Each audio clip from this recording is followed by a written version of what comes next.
Olá, está no ar mais um Coletiva, um projeto de extensão da Faculdade de Jornalismo da PUC de Campinas. No programa de hoje, vamos entrevistar o professor Isaac Weider-Gorn, autor do projeto que deu origem à Praça Arautos da Paz. A praça está localizada ao Lago da Lagoa do Taquaral e foi construída para sediar o Congresso Eucarístico. Agora está sendo urbanizada para se tornar um espaço de lazer para a comunidade. Para conversar com o professor Isaac, estão presentes os alunos Flávia Zamperlini, Marcos Aurélio Besser, Mariana Teodoro e Valéria Graziano. Professor Isaac, em primeiro lugar, gostaria de agradecer a sua presença e aproveitar para encaminhar a primeira pergunta. O senhor nasceu em São Paulo e vive em Campinas há 25 anos. Por que o senhor optou por morar em Campinas? Foi circunstancial, porque eu sou meio gregário e eu vivi em muitos lugares, eu morei em diversos países, né? E eu sempre quis morar no interior, porque originalmente a minha família é da cidade de Bragança, né? E eu tinha um amigo que era diretor da Faculdade de Arquitetura, que me convidou para dar aula na FAU. E eu estou aqui há 25 anos por essa razão. Isaac, qual foi a trajetória da sua formação profissional? Bom, eu costumo dizer para os meus alunos que eu ainda não sei o que eu vou ser quando crescer. Porque eu tive tantas alternativas, eu nunca tive certeza daquilo que eu gostaria de ser. Eu sempre fui um ser em transição. Eu fui um péssimo aluno, estudei em muitas escolas, prestei muitos vestibulares, muitos mestrados, né? Mas, de certa forma, eu estive sempre envolvido em educação, porque eu estive ligado ao escotismo, né? Ao movimento sionista, né? À educação não formal. Então, eu, antes de fazer arquitetura, eu tinha feito engenharia, filosofia, né? E optei pela arquitetura, uma questão também circunstancial, porque era o único espaço onde eu poderia desenvolver a minha criatividade, né?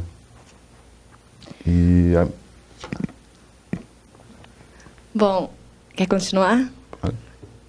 Bom, Isaac, o senhor nos disse que morou fora do país. E a gente sabe que o senhor morou em países da Europa, na África e em Israel também, né? Como que o senhor trabalhou nesses países? O senhor executou projetos de arquitetura? Como foi? Não, eu nunca trabalhei. Eu vou dizer, usar um termo em francês, faire l'aventure. Eu sempre fui um aventureiro, um mochileiro, né? E em Israel eu estive 4 vezes. Uma delas eu morei um tempo, que eu estudei educação não formal, que é uma especialidade que eu tenho, né? Mas eu também trabalhei na Europa, quando eu morei na Inglaterra, como um garçom, lavava pratos, e eu morei 3 anos na Europa, né? Quer dizer, eu sobrevivi dessa forma, né? E eu também pude estudar, entrar numa escola, estudar e ganhei uma bolsa. Mas eu nunca trabalhei como arquiteto. Mas o senhor sofreu alguma influência desses países nos projetos que o senhor executa agora aqui no Brasil? Com certeza. Essa experiência de vivenciar muitas culturas e países me deu uma visão muito ampliada do mundo, né? Porque eu sou de uma família, né, família burguesa, estruturada, né, estudei no Mackenzie, eu trabalhei como arquiteto, um arquiteto de obras, né, construía, né. Quando eu saí do país, eu tive a oportunidade de, primeiro, ter um outro tipo de vida, né, visitar lugares interessantes do ponto de vista histórico e cultural. E também estudar, né? Eu estudei na Architectural Association, que é uma escola importante de arquitetura, e ter contato com grandes arquitetos. E voltei com essa experiência, com uma visão totalmente diferente do que eu tinha antes de ir para o exterior, né? Eu tive um tempo na África, eu fiz um estágio numa escola técnica, depois eu viajei para o interior da África, eu morei um bom tempo no Mali, que é um país muito rico do ponto de vista cultural, tem 56 etnias, falam diversas línguas, né? E esse contato com culturas diferentes é que fez com que eu tivesse esse olhar especial do mundo. Eu não poderia dizer para você que eu sou hoje só arquiteto, né? Eu acho que ninguém é uma coisa só hoje. Eu acho que a gente tem que se preparar para ser muitas coisas. Eu sou principalmente um educador. E a palavra educação tem a ver com transformação. Então, eu almejo a transformação pessoal e das pessoas que estão perto de mim. E os telespectadores também, né? O meu trabalho é um trabalho de educação. Professor Isaac, e o que o senhor viu de interessante na área de arquitetura nesses países que o senhor esteve? Bom, eu posso falar do ponto de vista da edificação propriamente dita, né? Porque eu estudei na Inglaterra, né? E a qualidade dos edifícios e a estrutura dos edifícios são muito diferentes daquilo que nós conhecemos no Brasil. Infelizmente, as nossas escolas se parecem mais a prisões e sanatórios do que espaços de educação. Isso pode ser uma posição um pouco estranha para o telespectador, para vocês, mas eu estudei em escola, por exemplo, em Putney, né, em que a escola parecia um balneário, tão bela que era, com piscina, as escolas não tinham essa hierarquia que a gente observa hoje nas classes, né? As cadeiras eram livres e você podia fazer o desenho da sala como queria. As paredes eram móveis. Então eram espaços com constante transformação. E outra coisa, a estrutura da escola, quer dizer, o programa da escola diferenciado. Talvez vocês não conheçam o que é a educação não formal. No Brasil, nós não temos uma tradição de educação não formal, né? Mas em países como Israel, em países jovens, onde é importante integrar os imigrantes, né? Eles não estão preocupados com títulos, né? Estão preocupados com a formação e a adaptação dos indivíduos. Eu vi coisas muito interessantes em Israel, né? Principalmente nessa área de educação. Então, quando eu voltei de Israel, quando eu fiz o meu curso de educação não formal, eu voltei muito influenciado por essa visão, onde a beleza não é o mais importante. Isso que é importante dizer. Às vezes você vê um edifício que parece um shopping center, um banco, né? Porque muitas vezes as escolas querem se parecer a bancos ou shopping centers para vender o seu produto, né? Mas o conteúdo é pobre, né? Então, às vezes você tem uma escola, um espaço de educação que é pobre em termos, né? Mas é rico em potencialmente. Eu vou falar de alguns projetos que eu fiz, né? Para explicar melhor o que é um espaço em potencial, um espaço libertário que permite que os jovens, as crianças, criem e se transformem. E, por acaso, é nesse sentido que a educação não formal trabalha em relação ao espaço? Como é que funciona essa relação de educação não formal e o espaço? Bom, educação formal todos vocês conhecem, são as nossas escolas, que é algo importante, embora a própria educação formal poderia ser, diríamos, estruturada de uma outra maneira e com espaços muito mais estimulantes, né? A educação não formal, ela parte de um tema, de um objeto de interesse. Eu poderia dizer que a educação não formal parte do prazer, porque educar não é ensinar, não é, e o professor não professa. O verdadeiro educador é aquele que faz com que o estudante, o aluno, o discípulo, tenha interesse por algum assunto e estude sozinho. Hoje, com a internet, por exemplo, você tem um potencial autodidático enorme. Você acessa a Google e você pode ter informações que o livro não dá, o professor não dá. Então, a educação não formal, que não é nova, é uma coisa antiga, né, parte desse princípio, de um objeto. E em torno desse objeto, você estrutura, não é uma coisa anárquica, estrutura uma programação. Bom, vamos agora para um breve intervalo e logo retornaremos com o professor Isaac para conversarmos mais sobre o seu projeto. Família é sempre ter com quem contar, é sentir-se protegido. é surpreender-se com um gesto, é estar rodeado de pessoas que te amam, é saber aceitar as diferenças, é poder compartilhar alegrias e tristezas, momentos bons e ruins, e principalmente, nunca estar só. Adotar é tornar seu filho quem a natureza assim não o fez. Sangue não significa amor. Adote uma criança. Forme uma família.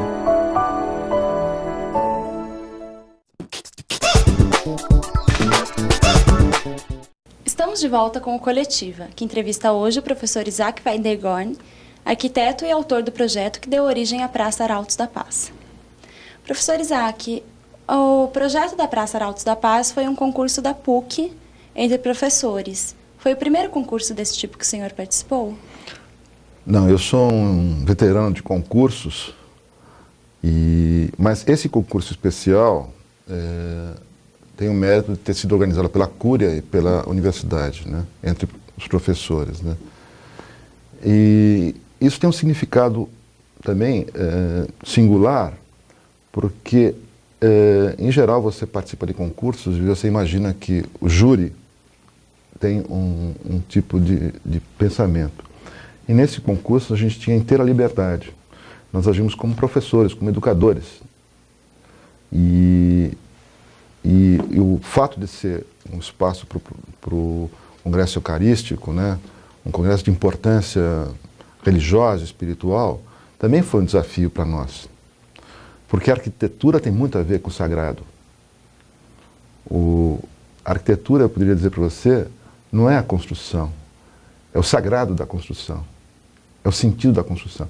Então, projetar um espaço para o congresso eucarístico foi um desafio também para a nossa equipe, que é composta do professor Caetano de Lima e do professor Melim, né? E uma experiência muito importante na minha vida. Eu já participei de outros concursos, né? E quando o senhor projetou a praça, né, Arautos da Paz, o senhor pensou em outros projetos que o senhor já tinha feito para realizar a Praça Arautos da Paz? Vocês vão se surpreender com o que eu vou falar aqui, mas eu já tinha tido algumas experiências com relação à concepção do sagrado, né? Geralmente, quando se fala em edificação, se fala do volume, daquilo que ocupa, e não do vazio, né? Do vazio, né? Então, esse já tinha sido um desafio para nós, né? Como é que você trabalha com o nada, com o vazio, com a ausência? E o que é o belo no nada, né? Diante de uma questão de natureza espiritual, sagrada, o vazio é a grande oportunidade que a gente tem de trabalhar, né? Eu já tinha feito alguns projetos de capela, de sinagoga. Fiz uma sinagoga aqui em São Paulo, que é a Sinagoga Shalom. E aí não estou vendo aqui. Bom, e fiz projetos de capela, né? Então eu já tinha tido essa experiência de pensar o vazio e pensar também o significado do sagrado, porque os senhores têm que entender que a arquitetura é uma mensagem. E como é que você transmite um discurso do sagrado, seja uma capela, uma sinagoga, uma mesquita? Então já tinha tido essa experiência. E o mais interessante é que a educação não formal tem a ver com essa questão de natureza espiritual.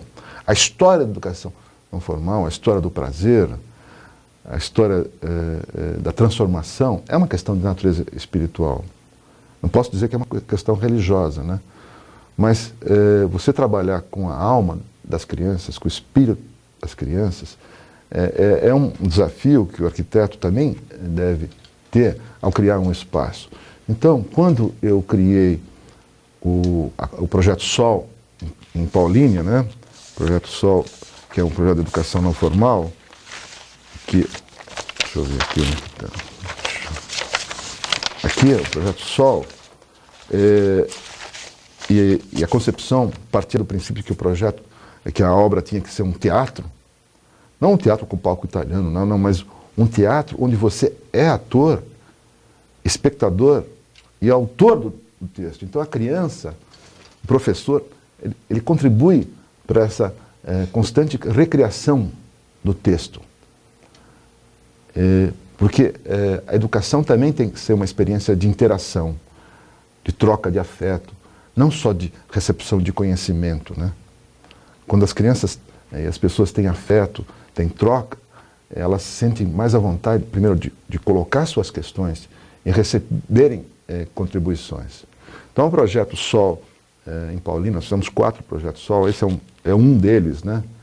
Sempre partia do princípio, né, de que era um espaço onde as pessoas iam interpretar algum papel. A escola não precisa ser um presídio ou um sanatório. Ela deve ser um espaço onde as pessoas se sintam bem para expressar os seus sentimentos. E quais foram as dificuldades para a implantação do projeto? Como que ele chegou até a prefeitura, do projeto Arautos da Paz? Bom, isso nós devemos muito à Cúria e à PUC. Não fosse o trabalho de alguns heróis da Cúria, eu poderia citar o cônego Álvaro Ambiel, o padre Davi, né? E um montão de voluntários que se envolveram nesse projeto. Eu costumo dizer que se nós tivéssemos uma equipe de voluntários com essa fé que eles tinham, porque as pessoas às vezes não sabem o que é fé, o que é serenidade, o que é espiritualidade, mas quando a gente vai de encontro a esse grupo de pessoas, eu diria assim, se a gente tivesse um grupo de pessoas assim, o nosso país estava salvo. Porque são pessoas tão competentes e tão envolvidas num projeto. Um projeto que teve, uma obra que teve 1 milhão de pessoas. Nós não podemos esquecer que o Papa vinha aqui, né? Nós tínhamos a expectativa de que o Papa viesse aqui. Então, está todo mundo envolvido nessa obra, esse projeto. Especialmente o Toninho, o prefeito, né? Então sempre teve esse caráter do sagrado, da fé, né? Da crença. Por isso que ela sobreviveu. Professor, e o projeto final correspondeu ao projeto original? Bom, o projeto é muito mais amplo. A praça, diria que é 10% do projeto original, que é o Parque Linear. Eu costumo dizer também que a imprensa tem uma importância muito grande nisso, porque as pessoas não sabem o que é um parque linear. As pessoas estão acostumadas com esses projetos de maquiagem que os administradores fazem nas vésperas de eleições e não sabem o que é um projeto que não é para a próxima eleição, mas a próxima geração. A próxima geração, quer dizer, essa é uma concepção de um parque linear que aproveita o leito da Mogiana. Então, é um projeto que vai desde Viracopos até Jaguariúna, depois até Pouso Alegre. E é um projeto geopolítico, não é só arquitetônico. É um projeto cujo objetivo é encontrar alternativas para o transporte, para a habitação e para o urbanismo. E principalmente para as potencialidades de natureza econômica. Bom, vamos agora para mais um intervalo e logo voltamos para conversarmos mais com o professor Isaac.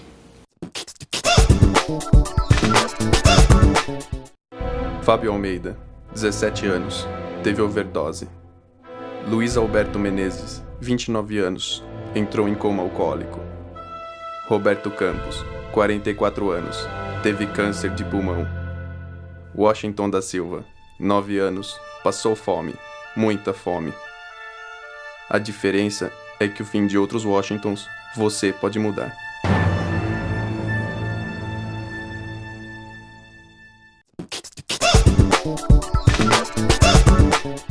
Voltamos com o Coletiva, que entrevista hoje o professor Isaac Weidergorn, autor do projeto da Praça Arautos da Paz. O que a população campineira poderá contemplar na praça e qual é a infraestrutura que terá, como banheiros públicos, espaço para recreação? Bom, em princípio, é um espaço de contemplação. É um lugar que deve ter uma natureza simbólica, ela tem a sua beleza, né? É um lugar marcante, um lugar de encontro. É a nossa praia. É o lugar onde as pessoas vão se divertir, vão se encontrar, vão namorar, vão fazer... Isso que é importante. Eu digo que toda cidade devia ter uma praia, né? Então a Praça Arautos seria um lugar de encontro. Mas é um lugar principalmente de shows, de eventos. A praça, ela vai estar no roteiro dos grandes eventos musicais. Campinas é uma cidade de 1 milhão de habitantes, que já mereceria ter um lugar como esse, né? Agora, a praça ela vai ser integrada com o Taquaral e com o Lago do Café. E com toda essa via da Mogiana, que nós chamamos do Caminho de Santiago, onde as pessoas vão caminhar, vão se encontrar. Certo. Agora o professor Amarildo fará uma pergunta para o senhor no nosso VT. Com certeza, quando você concebeu o projeto da praça, certamente você teve aí como uma das metas fazer um espaço bastante democrático. Do projeto à realização da obra, há sim um percurso. Eu queria saber se agora, com a obra concluída, se você acredita que tenha realmente atingido a expectativa do seu projeto inicial. Ei, Amarildo. Essa é uma pergunta capciosa do meu companheiro dos projetos de educação não formal. Nosso sonho é um sonho libertário. É um sonho herdeiro das ideias do Toninho, né?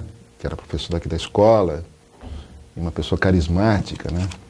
E a gente gostaria que aquele espaço fosse um espaço de expressão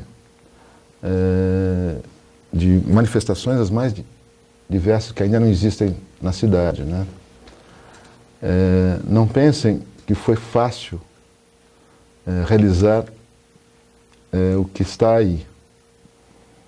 Eu não poderia falar sobre isso, mas paradoxalmente muita gente foi contra esse projeto, né?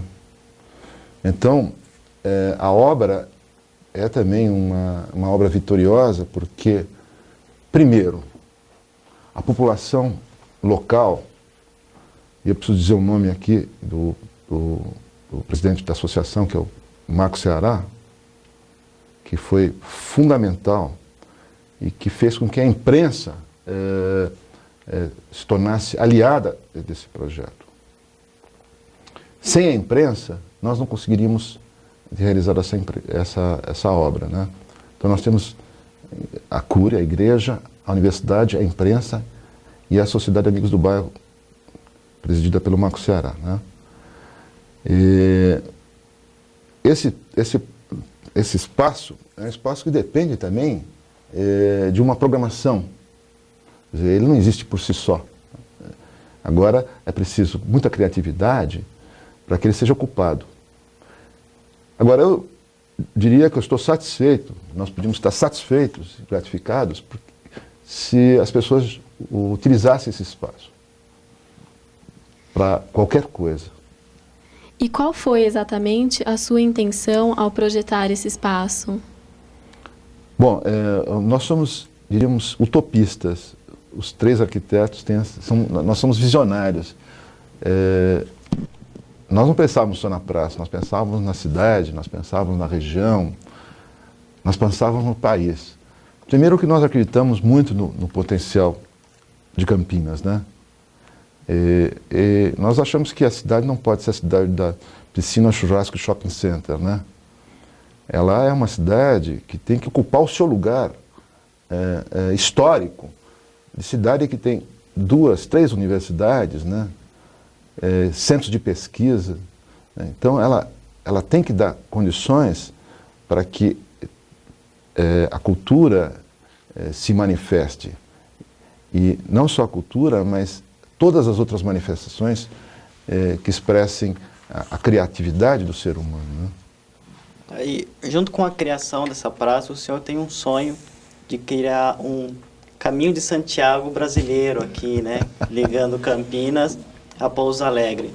O senhor acha que é possível de realizar esse sonho? Eu acho que é possível já. Se nós não tivéssemos pessoas tão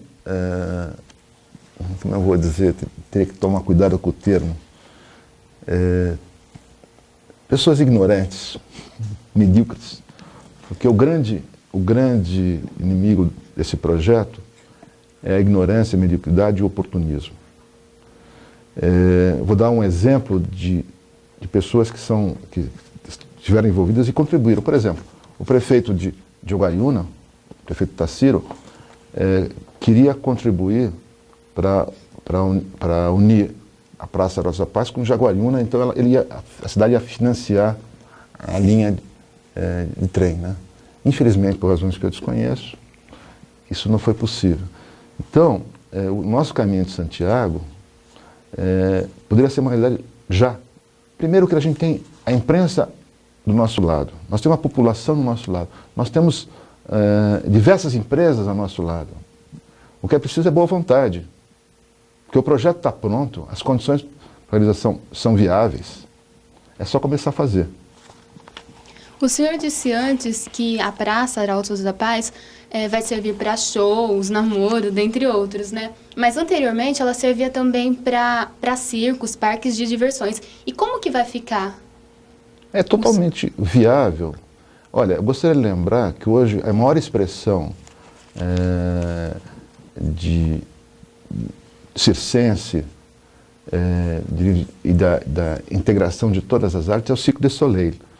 Eu conheço muito bem o Cirque du Soleil, porque eu estive no Canadá e visitei o espaço deles, né?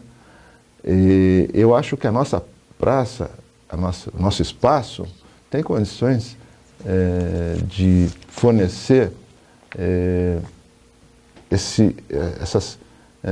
essas condições para ser um parque de diversões, ou circo e outras coisas mais. Eu acho que não é contraditório. A gente pode projetar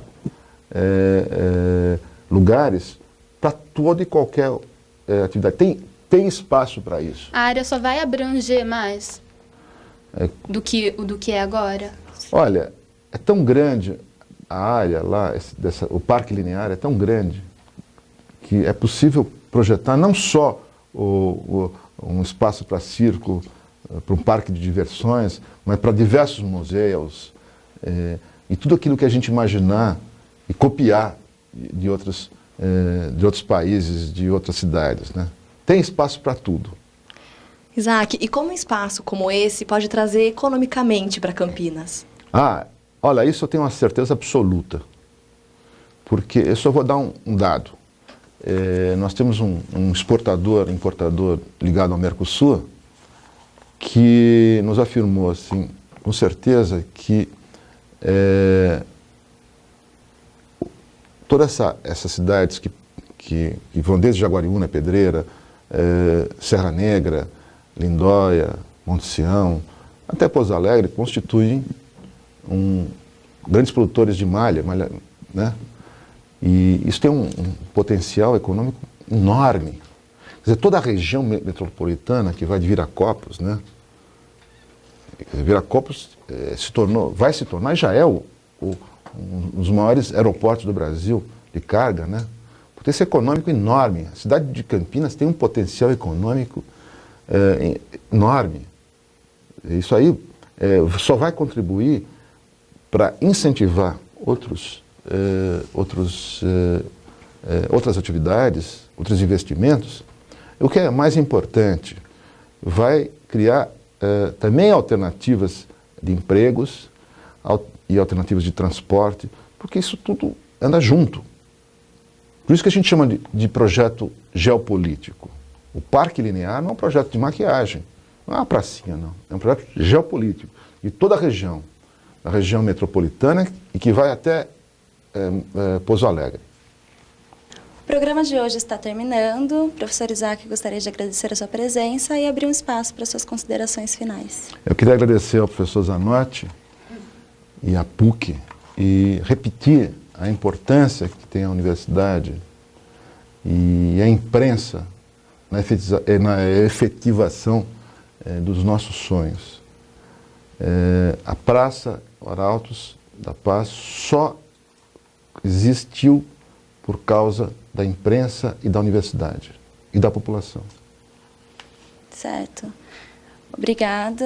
E eu convido você para o próximo Coletiva, um projeto de extensão da Faculdade de Jornalismo da PUC de Campinas.